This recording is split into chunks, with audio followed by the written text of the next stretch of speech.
আসসালামু আলাইকুম ওরহমতুল্লাহি ওয়াবারাকাতুহু। ওয়ালাইকুম আসসালাম রহমতুল্লাহ বরকাত। জি। হুম। শেখ, আমি বাংলাদেশ নেত্রকোনা থেকে দেখছি। জি।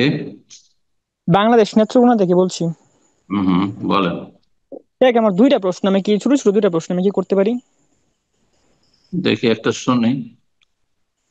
শেখ, আমরা অনেক সময় প্যান্ট বা ট্রাউজার পরি কিন্তু টাকনু নিচে চলে যায়, কিন্তু আমি সবসময় উপর দিয়ে ভাঁজ করে রাখি। মানে সবগুলো তো কাটা সম্ভব না, কিন্তু উপর দিয়ে ভাঁজ করে রাখি, তাহলেও কি মাকরু হবে? না, ভাঁজ করে রাখা যায় না। ভাঁজ করে না, রাখা আমি মানে উপর দিয়ে। সুবিধাবাদী, যারা ভাঁজ করে রাখে সুবিধাবাদী, যেখানে যেমন সেখানে তেমন। মসজিদে এসে ফোল্ড করে নিল, ভালো মানুষদের সামনে এসে ফোল্ড করে নিল।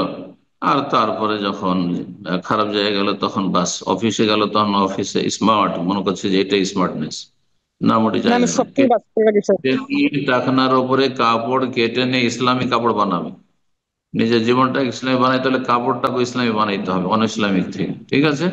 আর তারপরে ঢিলা হওয়ার কারণে ফসকে নেমে গেল, হ্যাঁ, অথবা পেটে পেটে খাবার নাই, খিদে লেগেছে তখন নেমে গেল, কারো পেট বড় সেই জন্য নেমে গেল, অসুবিধা নেই। যেমন আবু বকর সিদ্দিক রাদিয়াল্লাহু তাআলা আনহু, নবী সাল্লাল্লাহু আলাইহি ওয়াসাল্লাম বলেছেন তার ওইরকম ছিল, পেটটা একটু বড় ছিল, নেমে যেত।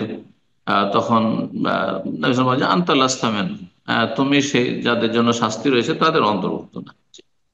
বারাকাল্লাহ। কিন্তু সব, শেখ, সবগুলো তো আর কাটা সম্ভব না, এখন আমি কি করতে পারি? কেন সম্ভব নয়? এত কাপড় রাখতে হবে না, 3টি কাপড় রাখা যথেষ্ট।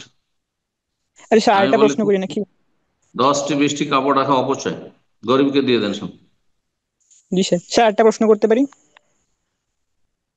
আমাদের ভাই বলবেন, পরিচালক ভাই।